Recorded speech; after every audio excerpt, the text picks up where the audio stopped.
This is HRTV Rewind, taking a look back at the racing week.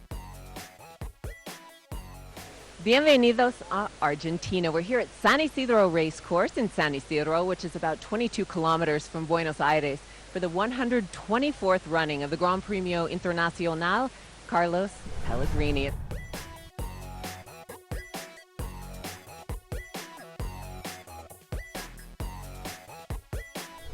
We have a lot of horse players watching right now. What do you think? Who do you like here? Well, first of all, I have to say that the stallion Orpin, who's the leading sire here, son of Lure, he's had two Grade 1 winners today, one at 5 furlongs and one at 10 furlongs. And those who follow pedigrees, there's one Orpin in the race, a colt called Video Game, so you got to respect him. The history of the Pellegrini makes the race the most prestigious race in South America from a long time ago until now. And it's a big party for South American horse racing, and in particular for Argentina. You and I stood here and watched these horses in the paddock. Did anybody stand out to you? Yes, I like a lot how Video Game was, and I like Richard, the old horse, the gray one, and also another old horse, Kaleidoscopia. I like him a lot, how he was looking. Star runner, he's a very good 4-year-old.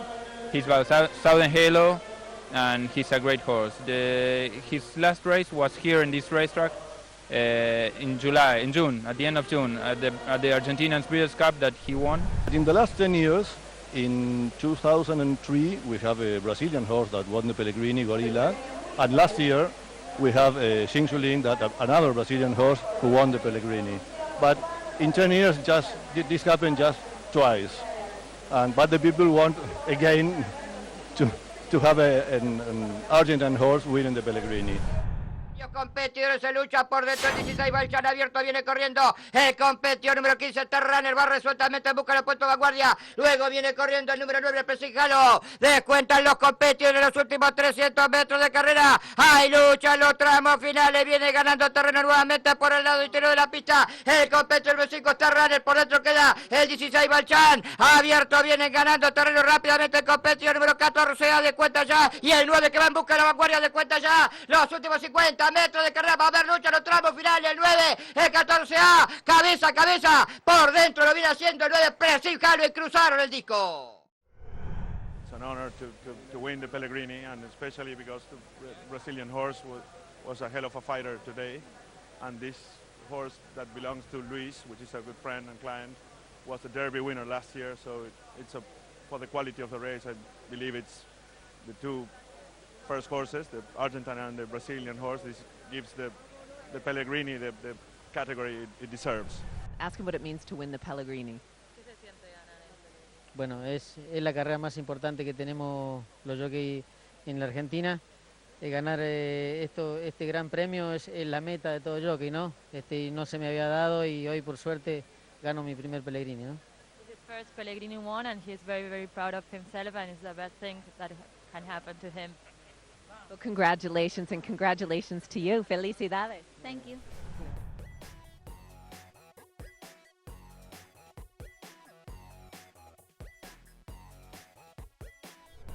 I'm standing by with the world-famous Jorge Ricardo. He is the jockey down here in South America who has won the most races and has given jockey Russell Bays a battle up in North America, and he's trailing Russell Bays right now by 28 wins. ¿Cómo te sientes ahora? Muy bien, la verdad que muy bien, estoy corriendo, casi siempre ha ganado, y bueno, y ahora la idea es seguir competindo ao recorde mundial con Russell Bays. Y en la pista cada mañana, cada día, ¿estás contento a montar los caballos? Sí, la verdad que sí, la verdad que el turf y los caballos son mi vida. Sin ellos yo no soy nadie. La verdad que cada vez que estoy acá, que monto los caballos, es una pasión indescriptible. For you, Abar, what are your nerves like right now, and how nervous do you think you will be as a father and obviously as a fan in watching your son ride tomorrow on his first mount? You know what? It's actually I noticed that I'm more excited now getting up in the morning and taking him to the track that I was doing it for myself. For some reason, it's like kind of different feeling when you're doing something for your children than for yourself, and it just made me happy and exciting. Why the move to the fairgrounds? And was that a shock to find yourself atop the rider standings? What help was your agent? I know you picked up a new agent when you got down there. Yeah, I mean, last season was unbelievable. It was a complete shock to me, and it was a lot of things falling into place, sort of, right place, right time. I came down with a big support from Mike Stidham, and so that, it just all came together, and we worked a ton of horses, and we really worked our butts off, and it really paid off. When HRTV Rewind returns. Well, Bridgman's been working her, and, her record speaks for itself, so hopefully she can run a big race for us, too. They come together at the 16th pole. Fast Alex, Gleam of Hope, a tenacious thriller. Fast Alex on the wires. You're watching HRTV Rewind. Halo Dolly with 150 yards to go is shortening stride. She's just over a length to Sweetly Peppered and Antares World. Halo Dolly being tackled by Antares World. Antares World hit the front and won the Pacific Heights from Halo Dolly, Sweetly Peppered.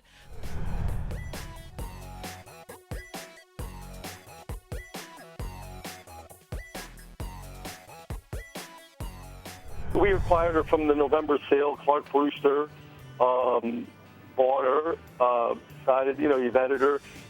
Everything was fine. She was clean, and she is a little bit of an older mare, but she came into me at Churchill about the 8th, 9th of November in good order, and we just decided we'd train her, and she let us, tell us where we were at.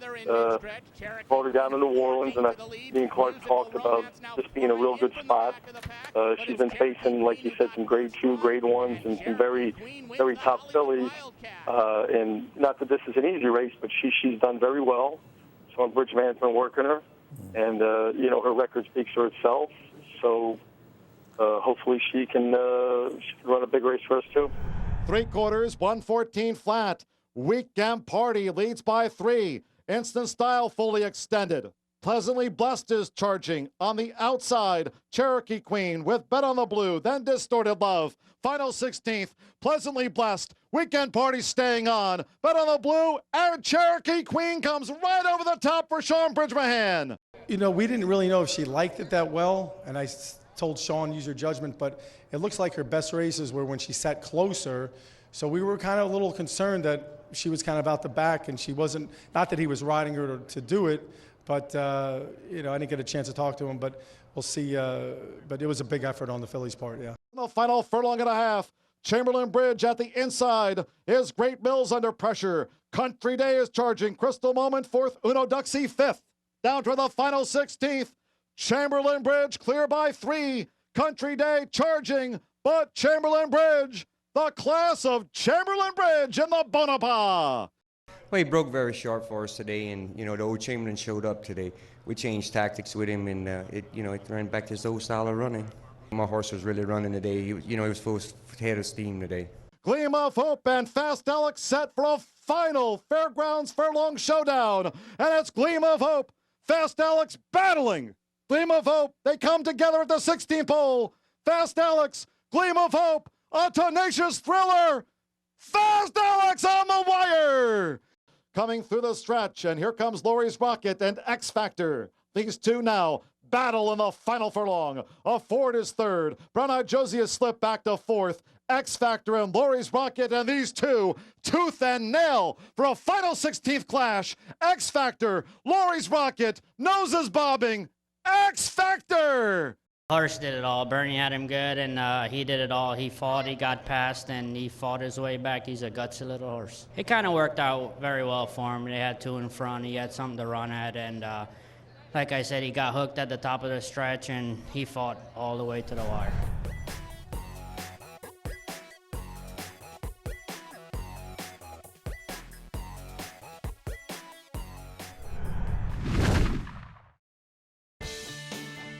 Starlight Racing got its start in 2000 with the purchase of 6 yearlings at the Fasig-Tipton, Kentucky July sale. Among the group was a son by Harlan, who was acquired for $97,000. Jack Wolf, Starlight's founder, struck gold with the colt he named Harlan's Holiday. The Ohio-bred proved to be a precocious 2-year-old and an even better 3-year-old for trainer Ken McPeak. Competing in Gulfstream Park's signature series for 3-year-olds, Harlan's Holiday came up a bit short in the Holy Bull and the Fountain of Youth. Time, Harlan's Holiday and Booklet. Now it's going to be a nose. Booklet, Harlan's Holiday right together! But in the Grade 1 Florida Derby, the colt, who was ridden by Edgar Prado, wowed the crowd. Harlan's Holiday to the 16th pole, straight and strong, and he's the Florida Derby champ. Harlan's Holiday, Blue Burner to the outside, Peekskill third. Here comes Harlan's Holiday to win. The Hallandale track would also be the scene of his most celebrated victory as a 4-year-old. With Todd Pletcher as his new trainer, Harlan's Holiday's first major goal of the 2003 Gulfstream meet was its marquee race for older horses, the Grade 1 Don. He tuned up for the big dance in an allowance event. The Florida Derby winner is back, Harlan's Holiday. The effort put Harlan's Holiday on his toes for the Don, where he and Johnny Velasquez proved to be a powerful team. Harlan's Holiday is straight and strong in the Don handicap. He's 2 lengths in front. Heroes Tribute is second. They come to the wire. Here he is again, Harlan's Holiday. Retired a stud in 2004, Harlan's Holiday brought a solid resume to the breeding shed and was quick to impress in his second career.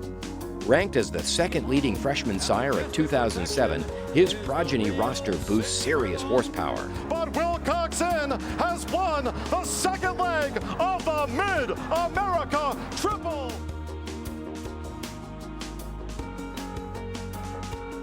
Our Dark Knight is next. Then Sky Venture and Duke of Mischief has dropped back after running well on the turn. It's going to be Trick Meister, returning to the races strong.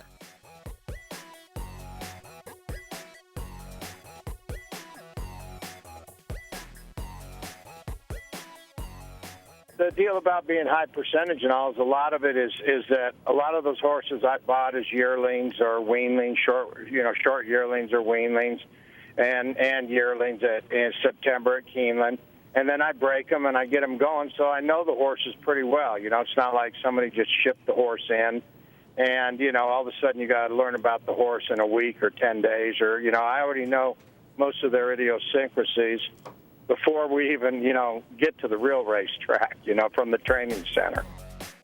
Coming up on HRTV Rewind. If everything goes our way, we'll be in front. That's the way she likes to run. She runs the best up there. But, she's also had 1 or 2 starts where she was just off the lead as well. So we'll just have to see how the others break and see what the others want to do. He broke like that, so I try to settle him down, make a little bit slow pace, and go from there. You're watching HRTV Rewind. The half mile in 46 and 2. They passed the 3/16 pole. Frazel with a head in front of this one's for Phil. Ruled by Knight at the rail. Battles on. Now a 16th down. And Pretty Boy Freud's putting in a late run. Frazel's got the lead. Pretty Boy Freud takes second. They come down for the line and Frazel wins it.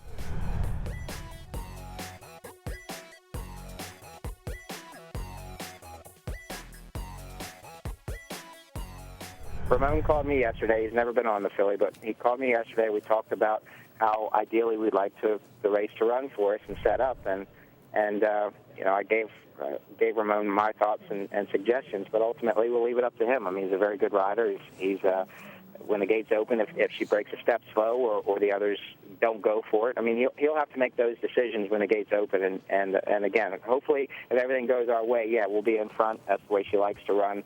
She runs the best up there, but she's also had 1 or 2 starts where she was just off the lead as well. So we'll just have to see how the others break and see what the others want to do. On the inside, Joyous Music. On the outside, it's Red's Round Table. Red's Round Table now grabs the lead. Joyous Music is back running in second. And then it's Nicole's Miss L and Flying Train, who's tailed off. Red's Round Table with a 5-length lead as they come down for the line, and Red's Round Table wins it at odds on.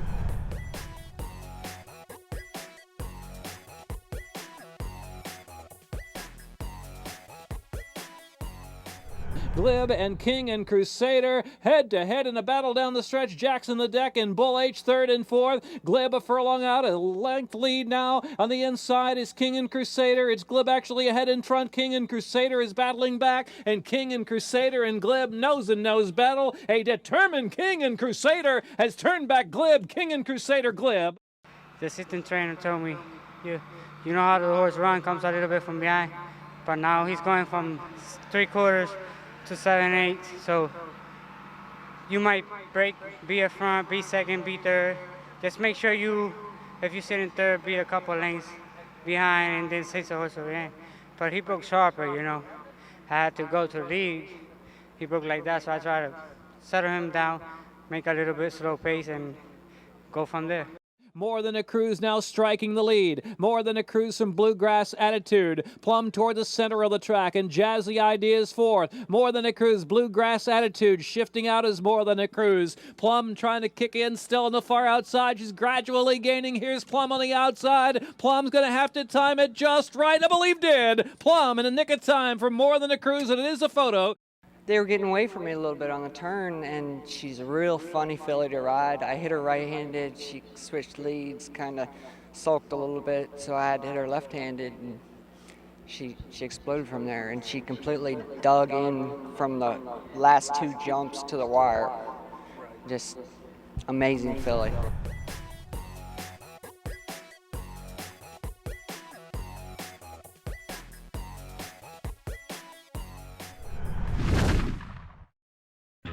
Since 2001, each of the three-year-old champions have had at least one thing in common. They won a Triple Crown race. Here is a powerful, compelling performance by Point Given. He is under the line to win the Belmont. By War Emblem coming down to the final 16. Now he's in front by 3, and now he's going to win it. War Emblem has won the Derby in front-running fashion. Giacomo will manage only to be third. They're coming down to the finish, and in dramatic style of Fleet Alex, who almost fell at the top. And it's going to be Big Brown bounding home to a convincing win in the Run for the Roses. It is Big Brown by 5 on the wire. Before that, on occasion, the championship was earned in the absence of Triple Crown glory. Holy Bull had a disastrous Kentucky Derby and ran 12th as the favorite in 1994. But his subsequent perfect record in Grade 1 secured him the divisional title as well as Horse of the Year. Skipaway was another who flopped in the Derby but had an otherwise superior season. The colt nearly won the third leg of the 1996 Triple Crown and then showed his superiority in the Haskell. But it was his gutsy victory over the Mighty Cigar in the Jockey Club Gold Cup that sealed the championship for him. Tisnow's three-year-old season certainly didn't fit the profile of the typical championship. He was still a maiden when the 2000 Kentucky Derby was run. But once he found the winner's circle in late May, he became a frequent visitor. Tisnow reeled off wins in several stakes and capped the season with a victory in the year's biggest event. Giants Causeway on the outside. Giants Causeway and Tisnow battling head-to-head. A heart-pounding, pulsating stretch drive, and Tisnow prevails. Not only did Eclipse voters peg Tisnow as the best sophomore in the country, he also received their support for Horse of the Year. On the filly side, the Kentucky Oaks had produced the Eclipse winner the last 4 years. Second, but it's all Rags to Riches. Much the best here. Rags to Riches, and Garrett Gomez gallops home by 4. And she kicked away from the field impressively. Proud Spell drawing away to Romp Home in Kentucky Oaks, number 134 by 5. Rachel Alexander, Kevin Morales, and moving a muscle on her. She's going to destroy this field. Oh, super filly, you bet. What's the final margin? She might have won by 20. Here comes Blind Luck and Evening Jewel in a head-bobbing finish, too close to call. And a win in the Breeders' Cup Ladies Classics is a near guarantee of Eclipse success. Of the 7 sophomore fillies to win the race, 5 were named the divisional winner. Clever girl, can't get to her, they're running out of ground, and it's going to be Saka, Wiska, wire to wire. But it is Dance Smartly. She takes the lead under Pat Day's urging and pulls away here by 2. It is Versailles Pretty, but it's too late and not enough. And it is Dance Smartly. McCarran all over his champion there. there. Pasiana on the inside. Hollywood Wildcat is resolute. Hollywood Wildcat and Pasiana striding to the line. Here's the finish, and it's Hollywood Wildcat Coming down to the finish. A Shadow in front and trying to hold on. And at the wire, it is a Shadow who wins by almost 2 lengths. Obviously, it comes down in the judgment of most people, and I'm in that camp too, to either Animal Kingdom or Caleb's Posse. And I really wouldn't have a beef with either one being 3-year-old champion. Obviously, Caleb's Posse has got a little bit more of a depth of body of work in 2011 than Animal Kingdom did because of his injury. But for my liking, I mean, the Kentucky Derby should count a whole heck of a lot more than the one-turn races that Caleb's Posse was able to win, even though he did beat older horses, even though he won a Breeders' Cup race against a pretty tough field in the Dirt Mile. Yeah, I think historically, we're still, in my opinion, looking at the 3-year-old champion being a horse that has excelled around 2 turns against the very best horses in his generation. And yes, I mean, Animal Kingdom had a very limited body of work, but his Kentucky Derby was no fluke. And unlike horses like, let's say, Super Saver, for example, Animal Kingdom came back after the Kentucky Derby and ran a heck of a race in the Preakness and had an excuse in the Belmont. So even though historically his body of work is a little bit limited, this is kind of a weird season. And I think Animal Kingdom, in my opinion, still deserves to be the 3-year-old champion.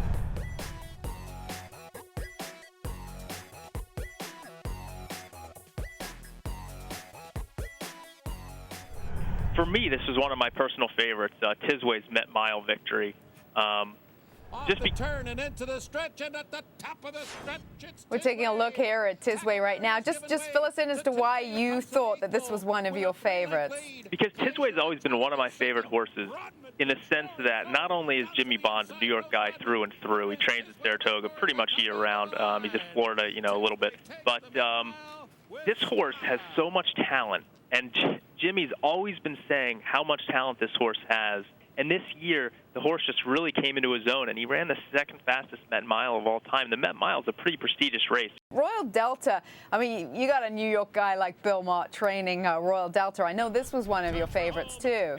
Yeah, I mean, what a year for Bill Mott. And I love Empire Maker. He was one of my favorite horses. And to see a daughter of his run like this, I was standing down in the winner's circle watching the Alabama this year, and I thought Royal Delta coming into the stretch was done. I didn't think she had anything left. And then all of a sudden, that stamina kicked in, and it looked like she was shot out of a cannon, the way that she ran down. I mean, and she ran down the Oaks winner Plum Pretty, and it's Tricky, who had won the coaching club, and she ran past them like they were standing still. I mean, this was the Empire Maker stamina kicking in, and I thought it was incredible. That's all for Rewind this week. Here's a look at what's coming up next week on HRTV.